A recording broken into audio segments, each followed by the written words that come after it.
ત્યાંના હરિભક્તોને ભેગા કરીને મારે જેતલપુરની વાત કરી. જગન બહુ સારો થયો, પણ એક જ દિવસમાં પૂરો થઈ ગયો. સવારે ચાલુ કર્યો ને હાજે પૂરો.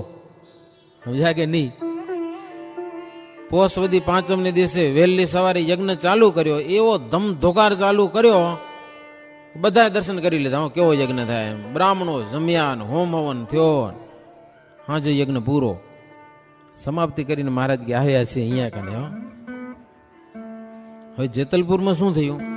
મહારાજ તો નીકળી ગયા અને ઓલિયાને તેમ જ હતું કે સ્વામિનારાયણ પકડવા જ છે. હલ્લા કરીને બધું લશ્કર લઈને આવ્યા. જમદૂત જેવી એની સેના હતી, ભયંકર દેખાતી હતી.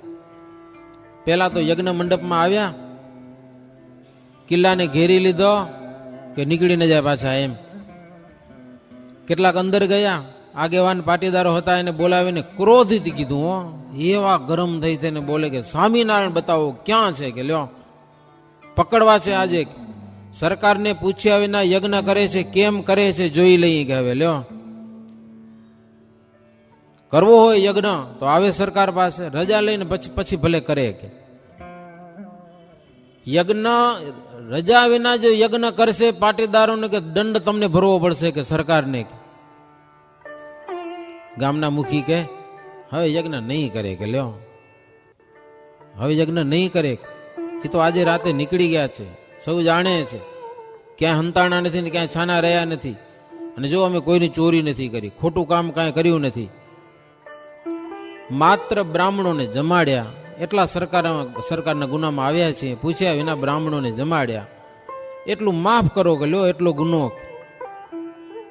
પછી તો એ બધા સૈન્યવાળા મુખીને થોડોક ભય બતાવ્યો અને પછી ગયા ફૂલવાડીમાં. ત્યાં તો સંતો, સવારનો સમય હતો, સંતો ધ્યાન કરતા હતા. કેટલાક સંતો ગીતા અને ભાગવતનો પાઠ કરતા હતા. એમની પાસે જઈ અને આ લોકો તમાકુ ને હોકા માગ્યા. લ્યો એ લાવો, અમને ચલમ પીવી છે. કે સાધુ પાસે મારે આ માગ્યું, હોકા ને ચલમ ને તમાકુ.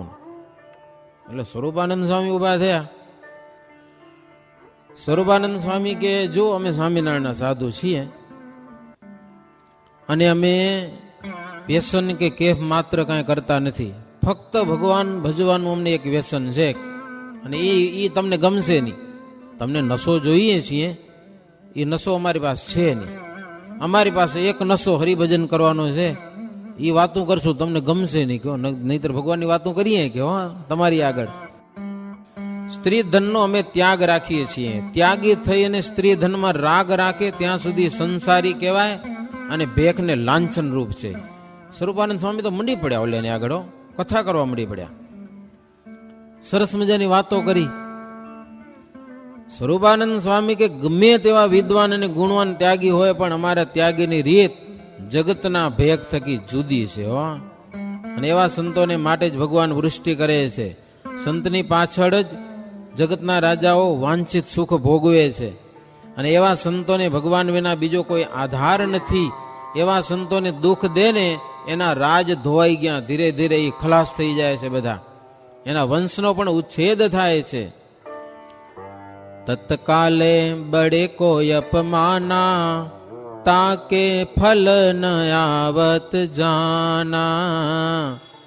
क्षय के रोग कहावत जैसे, बड़े के अपमान देख आवत तैसे. સ્વરૂપાનંદ સ્વામી કે મારી વાત સમજો તમે, કંઈક સમજો. મોટાનું અપમાન કરવાથી ધીરે ધીરે બહુ નુકસાન થાય છે. અને મોટાનો સત્કાર કરી અને ચંડાળથી પણ નીચ હોય તો પણ રાજાનો રાજા એ થઈ જાય મોટાનો સત્કાર કરીને. સામાન્ય વ્યક્તિ હોય, ચંડાળથી પણ નીચ, પણ મહાન પુરુષોનો સત્કાર કરે તો એ રાજા બની જાય છે. અને રાજા હોય પણ આવા સંતનો અપમાન કરે ને તો ચંડાળ બની જાય છે. આવી વાત છે. તમે આવ્યા શું કરો? એ કયો હોકો બોકો અહીંયા નહીં મળે કે. સ્વરૂપાનંદ સ્વામી ચોખ્ખી ના પાડી દીધી. એટલે એ બીજા સાધુને શું કેવું ઓલ્યા કે ભગવાન વાતો કરવા મંડી પડ્યા. હવે ઉપદેશની વાતો કરવા. પછી મહેલ ઉપર ચડી ગયા બધા અસુરો. બધા ઉપર ચડીને જોયું તો ત્યાં સરસ મજાની સીતારામ રાધા કૃષ્ણની મૂર્તિઓ પધરાવેલી હતી. એના હારા દર્શન કર્યા. લ્યો એવી અદ્ભુત શોભા હતી. દેખીને ભાવથી દર્શન કર્યા એટલે ઓલાના અંતર ટાઢા થઈ ગયા. ભગવાનને જોયા ને, ગયા હતા સ્વામિનારાયણ પકડવા, પણ ભગવાનના દર્શન કર્યા એટલે બધું ફરી ગયું અંતરમાં કાંઈક. હવે શું કરવું? ગોત્યા સ્વામિનારાયણ ઘણા બધા. એક વાત તો એવી આવે છે કે સ્વામિનારાયણ ગોતતા ગોતતા ઓલો મધમાખીઓ આવે છે બધી ભમરીઓ, ઈ ચોંટી એને કિલ્લામાં ને જ્યાં ને ત્યાં જોવા માંડ્યા ને પછી હેરાન થઈ ગયા. ઘોડાને દોડાવીને ભાગ્યા, ચલોડા તળાવમાં પડ્યા ને હાથ સુધી હેરાન થયા, પાઈ માલ થઈ ગયા. પછી આવ્યા રાજા પાસે, સ્વામિનારાયણને પકડી આવ્યા. શું પકડી આવ્યા? મરી ગયા અમે કે લ્યો, હેરાન થઈ ગયા, હેરાન. રાજા ઉદાસ થઈને પૂછ્યું, અમદાવાદનો શુભો, એ કે તમે ત્યાં જઈને કર્યું શું ઈ કયો? સ્વામિનારાયણ ક્યાં ગયા છે? બહુ મોટો યજ્ઞ આરંભ્યો છે. એટલું બધું દ્રવ્ય ક્યાંથી કાઢે છે રાજા? કે છે શું એની પાસે? એવો કોઈ કરોડપતિ એનો સેવક તો છે નહીં કે આટલું બધું દ્રવ્ય એ ભેળું કરે છે. પૈસા ક્યાંથી લાવે છે સ્વામિનારાયણ? એ સમજાતું નથી. કોઈક સિદ્ધિ છે એની પાસે, કોઈક એવી સિદ્ધિ, અને કાં તો કાંઈક વિદ્યા ઇન્દ્રજાળનો ગુટકો એની પાસે હોવો જોઈએ સ્વામિનારાયણ પાસે. કોઈને દેખાડતા નથી, પણ ભેખ બધા એવું કહે છે. આપણે દીઠું તો સાંભળ્યું નથી, પણ ભેખ બધા બોલે છે એની પાસે કોઈક સિદ્ધિ છે. પણ સંશય છે રાજા કે આપણી વાત બધી ગુપ્ત હતી, કોઈને આપણે કીધી નથી. પણ એ મારા રાતોરાત ભાગી ગયા કે ને ભાગી ગયા ગયો?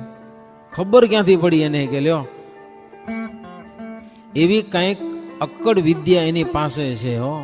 એ આપણી નજરે ચડે નહીં. એ વિદ્યા જેની એની નજરમાં ચડે છે ને એટલે એની મતિ ફેરવી દે છે. એથી ઘરમાં રહેતો નથી. માણસ ધન નારીનો ત્યાગ કરી મૂછો મુંડાવીને એનો સાધુ થઈ જાય છે. એવું રાજા બોલ્યો. અદેવો બોલ્યા કે હવે યજ્ઞ બંધ કરાવીને આવ્યા છીએ, યજ્ઞ નહીં થાય કે હવે એટલું આપણું હાલ્યો લ્યો. પછી પોતાની વાત કરી બધી. અમે ત્યાં કરીને ગયા, અમે તો જેમને તેમ બોલ્યા, પણ એ અમારે અમે કઈ બોલ્યા નહીં. એકાદી ગાળ દીધી હોત અમે કઈ કઈને ભટકારીએ, પણ મારે બોલ્યા જ નહીં કાંઈ કે લ્યો શું કરીએ હવે? પછી અમે કાંઈ ન કર્યું. એની સામે જુલમ કરવો કેમ? કાંઈ બોલ્યા નહીં. અમને તો સામેથી તાણ કરી. ઓલા બધા ગયા હતા ને પકડવા મહારાજને, એ રાજાને કે અમે ત્યાં ગયા એટલે અમને તાણ કરી કે હાલો લાડુ જમી લો. કે અમને કે લાડુ જમી લો. અમને રસોડામાં લઈ ગયા. સંતો બધા જમી રહ્યા હતા, લાડુના ઢગલા પડ્યા હતા. એવા તાજા તાજા ઘીના લાડુ, ઓહો સુગંધ કરે. તેદીનું ઘી આજનું અલગ થઈ ગયા થોડું. ઓલ્યા પકડવા ગયા હતા રાજાને કે લાડવા એવા પડ્યા હતા, જમવાની હોંશ થાય. પણ હવે પકડવા ગયા હતા ને જો ખાઈએ તો નકટા કહેવાય, કૂતરાની જાતિ કહેવાય. ગયા પકડવાને લાડવા ખાઈને હલાવી તો અમારું નાક જાય ને કે. એટલે લાડવા ખાધા તો નહીં. હજી હોંશ થાય કે મારે લાડવા ખાવા જેવા હતા, પણ ખવાના નહીં. અમે સીધા હલાવ્યા ત્યાંથી. મોટા મોટા ઢગલા લાડુ હતા. અને જેટલા માણસો આવ્યા હતા ને બધાને એને જમાડ્યા. બધાને જમાડ્યા છે. સરોવર પાસે કિલ્લો છે, ઘી ગોળ હજી એ કોટમાં ભરેલું છે.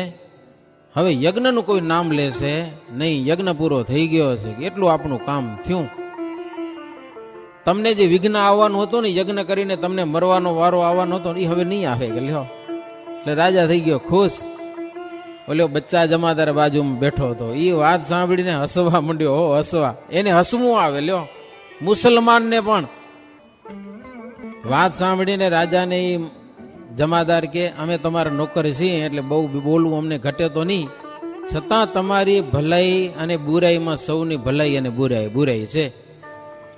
માટે કહું છું કે મોટા જનોની રીત એવી છે કે પોતાની મોટાઈ વધે એ પ્રમાણે આચરણ કરે, તથા પોતાની મોટાઈ વધે એવાને એ મિત્ર બનાવે છે. મોટા મોટા માણસો છે એ. સતપુરુષ કો સન્માન હી જેતો દિન દિન કીર્તિ કરત હે તેતો. બચ્ચા જમાદાર કે સત્પુરુષનું સન્માન કરવાથી દિવસે દિવસે કીર્તિ વધે છે કે અમે નજરે જોયું છે. રાજા કે અમે તો દેવીને માનીએ હો, દેવીની સમાન કોઈનો પ્રતાપ છે નહીં. અમે તો બાળક છીએ, પણ દેવી છે એ અમારું કલ્પતરું છે. દેવીના પ્રતાપથી અમારું રાજ્ય ફાલી ફૂલ્યું છે. દેવી માટે કોઈ યજ્ઞ કરતા હોય ને તો અમે એને મદદ કરીએ કે રાજા કે દેવીને ભાવથી જો પૂજે તો અમે એની રક્ષા કરીએ. દેવીએ જન્મ લઈને શ્રી કૃષ્ણની પણ સહાય કરી છે કે લ્યો. હા, જાંબુવાન અને શ્રી કૃષ્ણની ગુફામાં યુદ્ધ થયું ત્યારે વસુદેવજીએ દેવીની પૂજા કરી હતી. દેવીની પૂજા કરી એટલે શ્રી કૃષ્ણ બચ્યા, નહીં તો જાંબુવાન એને મારી નાખત કે લ્યો. તેથી એની રક્ષા થઈ. માટે દેવી સમર્થ છે કે દેવીની પૂજા કરી કૃષ્ણની રક્ષા થઈ એવું કઈ નથી હો, પણ ઈ એમ ગોઠવી રાખ્યું બધું. વૈષ્ણવ જનો પણ શક્તિની સામર્થ્ય માને છે. ત્યારે જમાદાર બોલ્યા, વાણી અને વર્તન અને સમજણમાં બહુ મોટો ભેદ થઈ ગયો. લ્યો,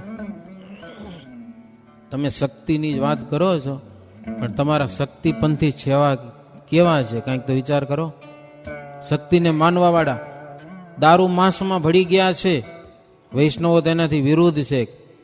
દારૂ માંસમાં શક્તિ રહેલી છે.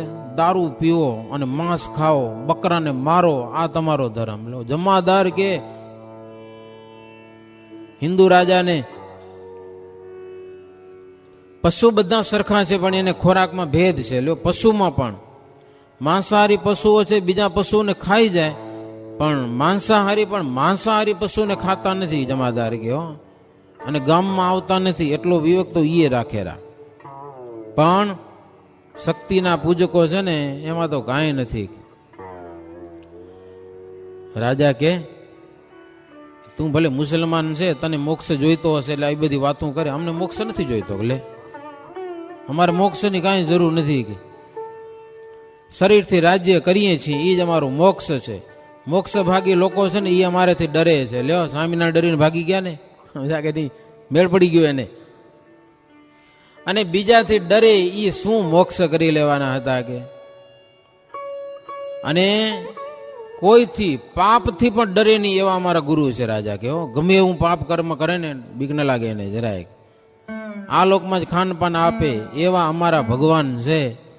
મુવા પછીથી આપવાની વાત કરે ને એને તો અમે પાખંડી માનીએ રાજા કે, અને એને દંડ આપીએ. બાળ બુદ્ધિ હોય એ વાત સ્વીકારે. આવું બોલ્યો રાજા એટલે જમાદાર તો ચૂપ રહી ગયો કે હવે આની આગળ બોલવા જેવું નથી કાંઈ હો. આ તો ઊંધી વાત છે આની પાસે બધી.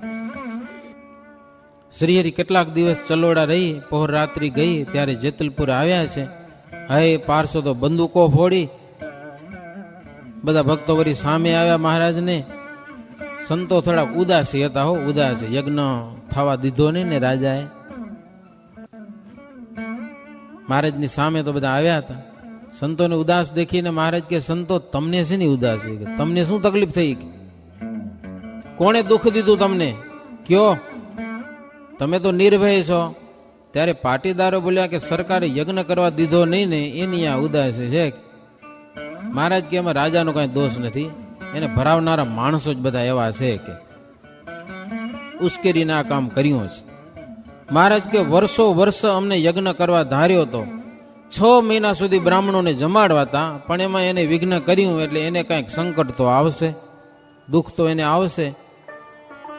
એને દુઃખ આવશે ને એનો અમને શોક થાય છે, બીજું અમને કાંઈ નથી મહારાજ કે. કારણ કે તેનો આ લોકોને પરલોક બગડશે. સંત હરિભક્તો અને વિપ્રોના મન અતિશય ઉદાસ થઈ ગયા, તેથી કેટલાના નાશ પણ થશે. એકાદ વર્ષમાં મહારાજ કે એનું ફળ પણ મળી ચૂકશે, પ્રગટ દેખાશે આ બધું. એમ કહીને શ્રીજી મહારાજ પછી પૂરમાં ગયા. પોતે જમ્યા, કાઠીઓને જમાડ્યા.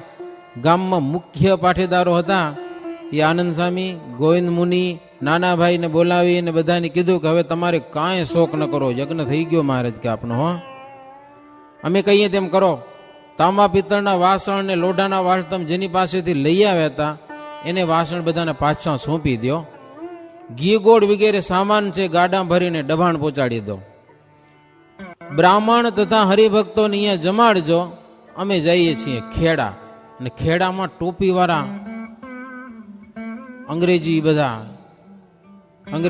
અંગ્રેજનું રાજ કરનારા બધા આવ્યા છે. એને પૂછીને અમે પછી કાગળ લખશું, એ પ્રમાણે પછી આપણે કરશું મહારાજ કે.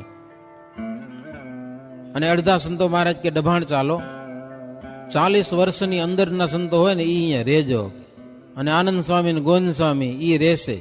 બીજા મહંતોને ડભાણ આવવા કીધું મહારાજ. સામાન બચ્યો તો એ ડભાણની જગ્યામાં ત્યાં કને પહોંચાડી દીધો. લાડુ હોય મહારાજ કે બધાને જમાડી દીજો. જાડા કપડાં મંગાવી એમાં ફાંટું ભરી ભરી નાના બાળકથી માંડી કરીને મોટા સુધી બધાને લાડુ આપી દો મહારાજ કે. હવે લાડુને શું કરવું આપણે?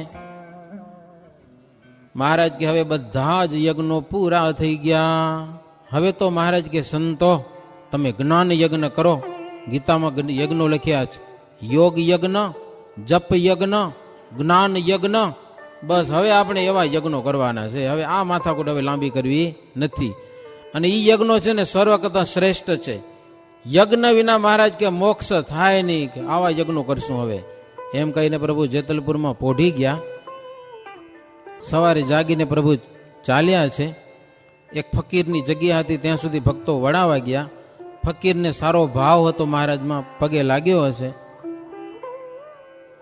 પ્રેમ હતો શ્રીહરિને, અને ફકીરને સાહેબ સાથે સારો સંબંધ હતો. પણ મહારાજ કે હવે આપણે કાંઈ જરૂર નથી. ખેડાની નદી આવી, ત્યાં જઈને નાયા ધોયા, સ્નાન કર્યું, ટીમણ પાણી કર્યા. ગોંડલના રાજા હતા ભગવાનસિંહજી ચોંપદાર, એને મહારાજે મૂક્યા છે ખેડામાં. તમે સાહેબ પાસે જાઓ અને અમારી ખબર આપો કે ડભાણમાં યજ્ઞ કર્યો હતો, એ સ્વામિનારાયણ અહીંયા આવ્યા છે ને તમને મળવું છે કે તમે કયો એ પ્રમાણે આવે. તમને જે આશીર્વાદ આપ્યા છે મહારાજ કે તમને જે આશીર્વાદ આપ્યા છે ને એ ખુદ સ્વામિનારાયણ આવ્યા છે ને તમને મળવા ઈચ્છે છે કે તમે જાણ કરો અને કયો એ પ્રમાણે આવીએ. સમય ખૂટી પડ્યો. કથા બહુ મજાની હતી ભક્તજનો, સરસ મજાની. પછી મહારાજ અંગ્રેજને મળ્યા છે, 4 સાહેબો, અને જે વાતો થયેલી છે, કેટલાક પાટીદારોની વાતો થયેલી છે, સાંભળવા જેવી ભક્તજનો કથા છે. પણ હવે પછી બપોર પછી, અત્યારે કાંઈ થશે? બહુ મજાની કથા છે. અંગ્રેજો કેવી વાતો કરેલી છે, એને કેવો ભાવ થયો છે મહારાજની સાથે. અને કેટલાક પટેલ મહારાજનું થોડુંક આડું બોલ્યા, એની સામે અંગ્રેજી જે દીધા છે ને કાળા મોઢા થઈ ગયા બધાના. એવી બધી મજાની કથા છે ભક્તજનો. પણ આજે બરાબર 3:45 વાગે, અત્યારે બરાબર 7મા તરંગને અંતે પ્રભુ નામની સાથે કથાને વિરામ. સહજાનંદ સ્વામી મહારાજ